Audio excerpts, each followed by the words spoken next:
So, more bad news about price hikes. So, about a couple weeks ago, I took a trip down to Costco to take a look at like consoles and computers and things like that.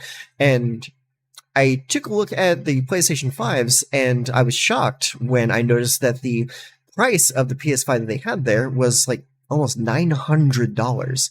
That's an absolutely insane price for a PlayStation 5.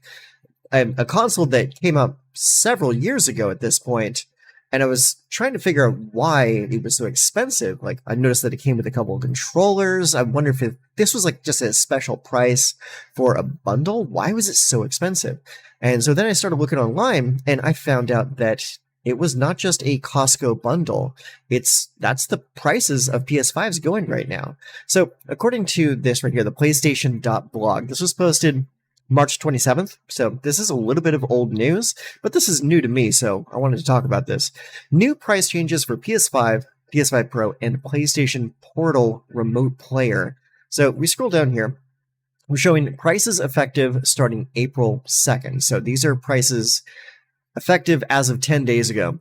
With continued pressures in the global economic landscape, we've made the decision to increase the prices of PS5, PS5 Pro, and PlayStation Portal Remote Player globally. We know that price changes impact our community, and after careful evaluation, we found this was a necessary step to ensure we can continue delivering innovative, high-quality gaming experiences to players worldwide. The updated recommended retail prices for PS5 consoles are effective starting April 2nd as follows. For all other territories, please check with your local retailer or direct.playstation.com where it is available. So, in the US, where I am, this is your pricing structure. For a PS5, $649.99. That's $649 for a PS5 with a disc drive. The PS5 digital, the version that does not have a disc drive, is $599. That's a price just under $50 less than the one with the disc drive. So, if you're wondering what a disc drive goes for, roughly $50. And a PS5 Pro is $899.99. That is absolutely insane. UK, we're looking at £569 for the PS5. Digital edition is £519, and PS5 Pro is £789. So a little bit less than what we're seeing here in the US, but there's a little bit of currency exchange to consider there. Europe, $649, $599, and $899. And in Japan, we're looking at yen here. PS5 is 97,980 yen. Digital, 89,980. And for the Pro, you're looking at 137,980 yen. Those numbers look pretty big, but bear in mind that is yen, not dollars or euros. The updated recommended retail price for PlayStation Portal Remote Player is effective April 2nd as follows. For all other territories, please check with your local retailer. So we're looking at $249 in the US, $219 in UK, Europe is $249, and Japan is 39,980 yen.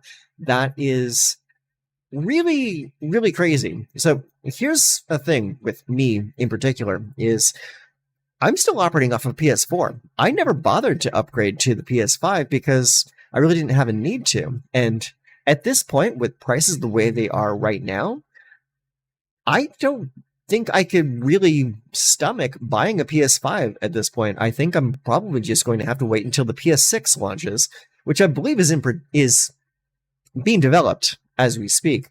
Let me take a quick look here and find out exactly when the PS5 came out, because I know it's been several years. So let's see here.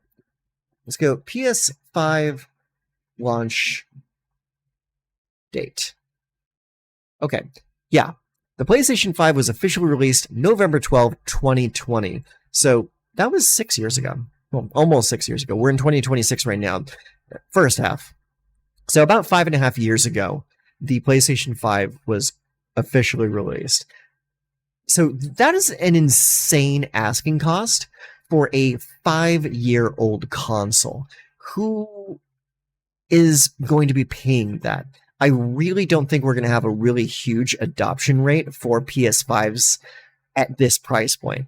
For me personally, I'm going to stick with my computer. I have no reason to go over to a PS5, especially when I can do everything I need to on a PC without having to pay additional subscription costs just to get online and play with my friends. I can just use my internet connection on my PC to do that just fine. This is an absolutely insane price point. And I hear a lot of people are saying that the cost of DDR RAM is making this jump up, and for that, I really think you have to blame all of the AI companies that are scooping up all the RAM and devouring all the water to make their AI slop come out. Yeah, this is really disappointing. I really gotta say. So, with that, I'm going to turn it over to you guys, and I'm gonna have to ask you guys a very candid question. Is like, at this point, are you bothering with PS5? Are you going to try and get yourself one of these if you don't have one already? If you do have one, how happy are you with your PS5?